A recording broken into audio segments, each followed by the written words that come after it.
নিছো তুমি? হ্যাঁ থাক একটা তুমি যাও।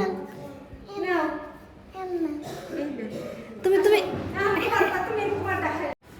আসসালামু আলাইকুম, কেমন আছেন সবাই? আশা করি সবাই ভালো আছেন। আলহামদুলিল্লাহ আমিও ভালো আছি। রেজন আর সিয়াম ওরা এখন মাদ্রাসা থেকে আসলো, ওর আম্মু নিয়ে আসলো। ওরা আসার সময় সিঙ্গারা পুরি নিয়ে আসছে। তাই ওই জায়গার থেকে মনে হয় দোকান থেকে মনে আলোচনা করছে যে তোমার আপুকে তোমার আন্টিকে দিব সিঙ্গারা পুরি। ওরা কি করছে, বাসায় ঢুকেই ওদের বাসায় না ঢুকে আমাদের দরজা নক করতেছে। দরজা খোলার সাথে সাথে রেজন বলে সিঙ্গাপুরি আনছি, সিঙ্গাপুরি আনছি, দিয়ে যাও দিয়ে যাও, দিবানে তোমাদের জন্য আনছি দিবানে। পরে এসে আমাকে আর মাহিয়াকে দিয়ে গেল। এই যে মাহিটা তো খাইছে, তার সাথে যেমন মশলাও দিয়ে গেলো আইসা। এই মশলা দিয়ে পুরি খাইতে কিন্তু আমার কাছে অনেক মজা লাগে। যাক, মজার একটা খাবার রেজন আমার জন্য নিয়ে আসছে। যেহেতু রেজন আমাকে সিঙ্গাপুরি দিয়ে গেছে, আমি তো সিঙ্গাপুরি প্রথম খাইলাম। আমি এতকাল খাইছি কি জানো ভাইয়া, সিঙ্গারা পুরি, আর আজকে খাইতেছি সিঙ্গাপুরি। তো বেশ সিঙ্গাপুরিটা অনেক মজা লাগছে আমার। আমি এখন বেশি বেশি করে মশলা মাখিয়ে সিঙ্গাপুরি খাই। রেজন আমাকে রাত্রে সিঙ্গাপুরি দিয়ে গেছে, মানে সিঙ্গারা পুরি, ওর ভাষায় হচ্ছে সিঙ্গাপুরি, ওইগুলা দিয়ে গেছিলো। দেখালাম আমি তো আপনাদের। সেগুলা খাওয়ার পরে আমি এবার বাসায় বড়া ভাজছিলাম, সেই বড়া খাইছি। রাত্রে আর আমার ভাত খাওয়া হয় নাই, যেহেতু আমি রাত্রে ভাত খাই। ঘুমাইয়ে পড়ছি একটু তাড়াতাড়ি, আর সকালে দরজা খোলার পরে দেখি এই যে এতদিন শুইছে নিচে, আর আজকে উঠছে যে উপরে। আজকে যে উপরে শুইছে, যাক ভালো। আস্তে আস্তে দেখবো যে ওই যে লাড়াচাড়া দিতেছে, আমার কথায় মানে একটু ঘুম ভাঙছে। আস্তে আস্তে দেখবো কি যে এই জায়গায় এসে শুয়ে রয়েছে। আস্তে আস্তে আর উপরে চলে যাবে, 5 তলায়, সমস্যা নাই। এতদিন নিচে শুয়ে এখন উপরে চলে আসছে।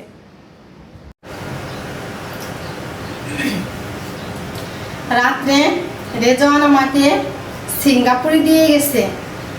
সিঙ্গাপুরি বলতে সিঙ্গারা পুরি, এই কথাটা আমি বারবারই বলতেছি ভিডিও শুরু থেকেই। মানে ওর মুখের কথা এত ভালো লাগে, আদু আদু ভাষায় বলে তো। তো ওইগুলা খাওয়ার পরে রাত্রে আর আমি ভাত খাইনি, আমি ঘুমাই পড়ছি। আর ঘুমাইছি একটু তাড়াতাড়ি। মেয়ে আবার একটু পরে ঘুমাইছে, ও ভাত খাইছে, তারপর তরকারি জ্বালাইছে, ভাতে পানি দিয়ে রাখছে। ফ্রিজে ভাত রাখা আবার আমার বাবা ওই সব ভালো লাগে না, এজন্য ফ্রিজে ভাত রাখে না, ভাতে পানি দিয়ে রাখছে। রাত্রে তো আমি তো থালা বাসন ধুতে পারিনি। এখন এই যে পেসিং ভর্তি থালা বাসন, এগুলো ধুবো এখন। তো ঘুম থেকে আমি একটু দেরিতে উঠছি, যেহেতু শুক্রবার। আর সকালে তো ভাতই রয়েছে, আজকে আর কোনো কিছু রান্না করবো না। খিচুড়ি, সকালে ভাতটা থাকলে খিচুড়ি, নুডলস বা রুটি এগুলাই করি। তো ওই প্যারাটা তো নাই। শুক্রবার মেয়ের স্কুল নাই, আজকে একটু দেরি করে ঘুম থেকে উঠছি। আবার বা ঠান্ডা ভাত আছে, ওইগুলাই খাবো। তরকারি আছে, মেয়ে তরকারি গরম করে রাখছে। ওই চিন্তা ভাবনা করে একটু বেলা করে ঘুম থেকে উঠছি। উঠাই সে এখন মুখ হাত ধুয়ে ঘর ঝাড়ু ঠাড়ু দিয়ে ভাত খেতে গেছি। এখন থেকে ভাত আমাদের জগা খিচুড়ি হয়ে গেছে একেবারে। এত গলা গলছে, এত দামি চাই খাই, তারপরও কেন যেন ভাত গইলে যায়। আমার মনে হয় চেপুন ভাত দেখে মনে হয় গইলে যায়, মোটা ভাত হলে মনে গলতো না। মানে আমার বুদ্ধিতে যা বলতেছি এখন। পরে শেষে এখন কি করবো, যেহেতু একটু বেলায় বেশি হয়ে গেছে, এখন আর খিচুড়ি নুডলস রুটি বানাইতে গেলাম না, মানে চাপড়ি বানাইতে গেলাম না। ওই যে আমি চাল ধুয়ে দিছি, ভাত হইতেছে, ওই যে ভাত হইতেছে। আর তরকারি তো আছে, মেয়ে জ্বালায় রাখছে। তো ভাতটা হোক, ওই তরকারিতে সকালে নাস্তা করবো। আর গতকালকে রাতে যেহেতু থালা বাসন ধুয়ে রাখতে পারিনি, এখন এই যে বেসিং ভর্তি থালা বাসন এগুলো পরিষ্কার করব। এগুলো পরিষ্কার করতে করতে ওদিকে ভাত হয়ে যাবে। তারপরে গতকালকে রাতে যে তরকারি জ্বালায় রাখছি মেয়ে, ওইগুলো দিয়ে সকালে নাস্তাটা করে নেব। তার ভিতরে দেখেন, সকালে ঘুম থেকে উঠে তো দেখলাম আমি দরজা খুলে আমাদের বাসার সামনে এতদিন নিচে শুইতো কুকুর, এখন উপরে শুয়ে রয়েছে। তা একটু পরে দেখে আবার দরজা নক করতেছে।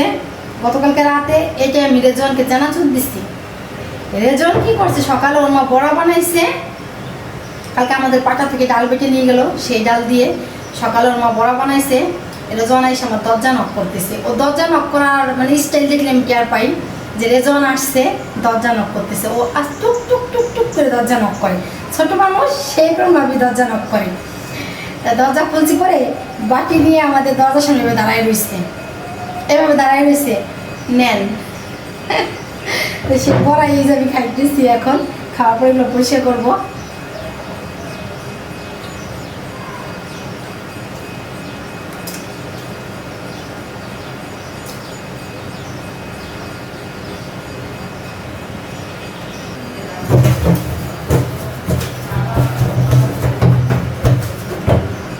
বড় ভীম আনা হয়েছিল তো বাসায়, ভীমটা দেখেন খন্ড খন্ড হয়ে গেছে। এখন আমাদের ভীম আবার মনে করেন গইলে দলা হয়ে থাকবে কিভাবে, আমি ভীম ব্যবহার করি আর যে এই সাইডে রাখি তো ওই সাইডে রোদ্দুরের তাপ আসে, এজন্য শুকাই একেবারে খন্ড খন্ড হয়ে গেছে।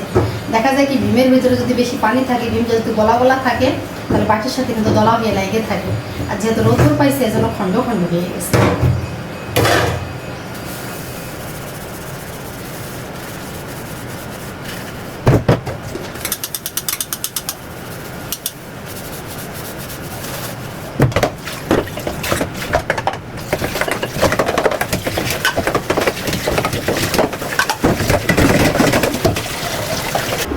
থালা বাসন ধুইতে ধুইতে আমার ভাত হয়ে গেছে প্রায়, এখন ভাতটা একটু গর্দা নিলেই হয়ে যায়। তারপরে সকালের নাস্তা করার পরে দেখি দুপুরে কি রান্না করি সেটা পরে শুনে নেব। আমি এদিকে সকালের নাস্তা করতেছি আর মেয়ের সকালের নাস্তা করা হয়ে গেছে।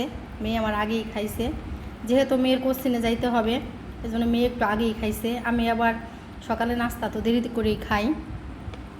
শুক্রবারও মেয়েদের কোচিং খোলা আছে, আমার মেয়ের কোচিং, ওদের কোচিং হচ্ছে মঙ্গলবার আর কিবারের জন্য বন্ধ, শুক্রবারেও খোলা 11টা থেকে। তো মেয়ে বেরিয়ে গেছে সকালে নাস্তা করে, এখন আমি সকালে নাস্তা খাইতেছি এই যে গতকালকের তরকারি দিয়ে। সকালে নাস্তা করার পরে এখন দুপুরের রান্না করার জন্য যোগাযন্ত্র করে নিতেছি। এদিকে এই যে ফ্রিজ থেকে মশলা বের করে নিছি, রান্না করার কিছুক্ষণ আগে মশলাটা বের করে নিলে ভালো হয়। এখন যেহেতু অনেক বরফ হয়ে রয়েছে, রান্না করার কিছুক্ষণ আগে বের করলে বরফটা সুন্দর মতো গলে যায়।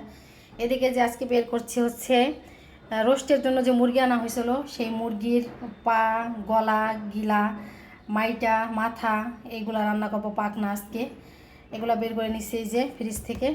আর উস্তা বের করছি, আজকে উস্তা ভাজি করব আর হচ্ছে এগুলা রান্না করব। দুজনের খাবার এটাই আমাদের অনেকটাই থাইকে যায়। প্রত্যেকটা ভিডিওতে আমি এই কথা বলি, হয়তো অনেকেই বলতে পারেন থাইকে যায়, তো প্রত্যেকটা ভিডিওতে তো বলেন, থাকে দেখেই তো বলি। মিষ্টির বাক্সটা আর টেবিলে রাখা যাবে না, আজকে ফেলাই দিতে হবে। ফ্রিজে না হয় 1 সপ্তাহের মতো ছিল, ফ্রিজে শুধু বাক্স ছিল না মিষ্টিও কিন্তু ছিল, ফ্রিজে ছিল। ফ্রিজ থেকে আজকে 2 দিন ধরে বের করছি, টেবিলে রয়েছে পড়ে এইভাবে।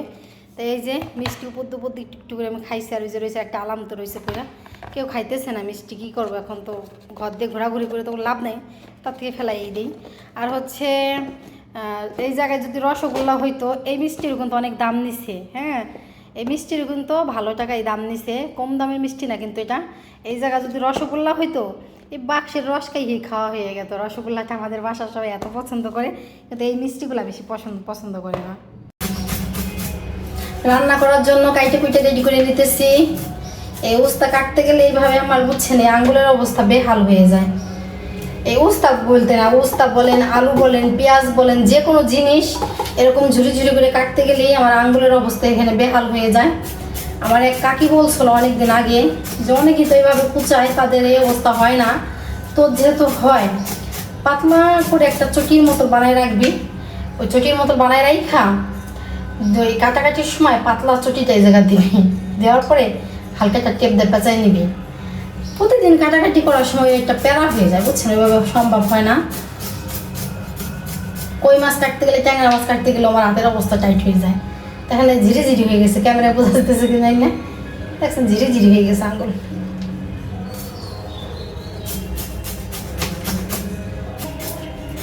আজকে ফ্রিজ থেকে আমার উস্তা শেষ হলো, বুঝছেন। রমজান মাসে এত দাম ছিল, তাও আইনে খাইছি, আর এখন ফ্রিজ থেকে শেষ হইতেছে না।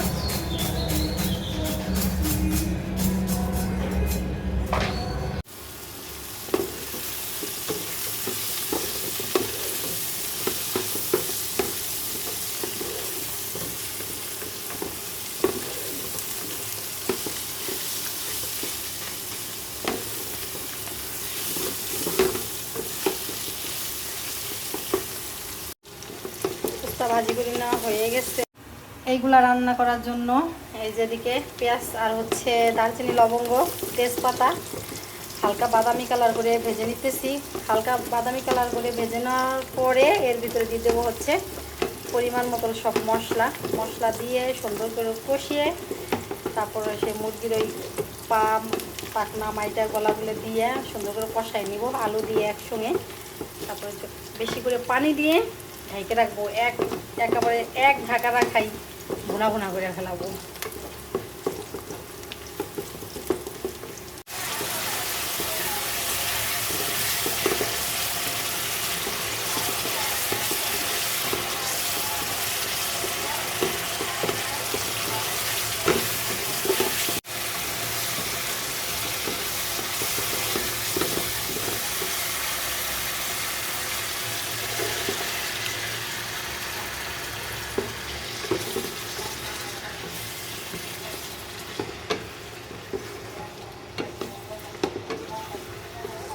হ্যাঁ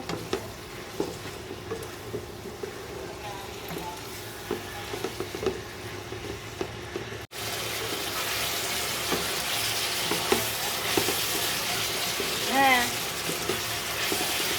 সুন্দর লাগছে তো। হ্যাঁ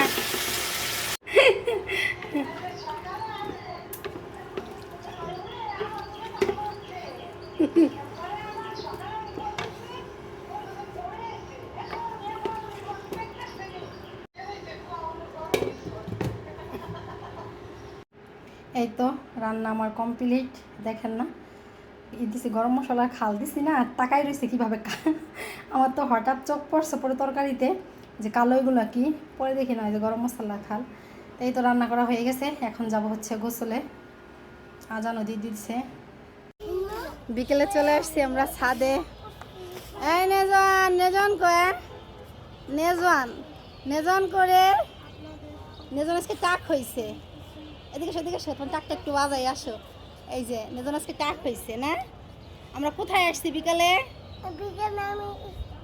কোথায় আসছি?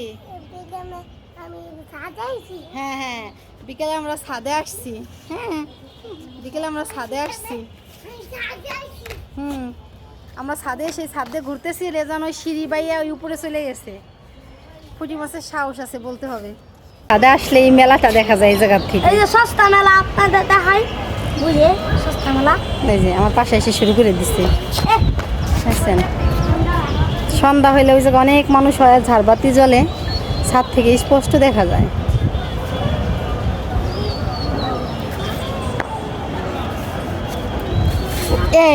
বাতাস লাগলে কি হবে ছাদে জানো, আবার নিচ থেকে কিন্তু গরমও লাগে, ছাদের তাপ লাগে। হ্যাঁ বাতাসও লাগে, আবার নিচ থেকে কিন্তু গরম তাপও লাগে। ওই দেখো বাবুটার উঠেছে কোথায় দেখো দি, পড়ে গেলে তো ধরে রাখছে না, যতই ধরে রাখুক। দেখছো বাবুটার উঠেছে কোথায়, যদি একবারও ঝুঁক দেয় এমনও সময় আছে ধরেও রাখা পারবে না কিন্তু। একবার অন্য মানুষকে হয়ে যায়, একবার যদি ঝুঁক দিয়ে পড়ে যায় ওই জায়গা থেকে। দেখছো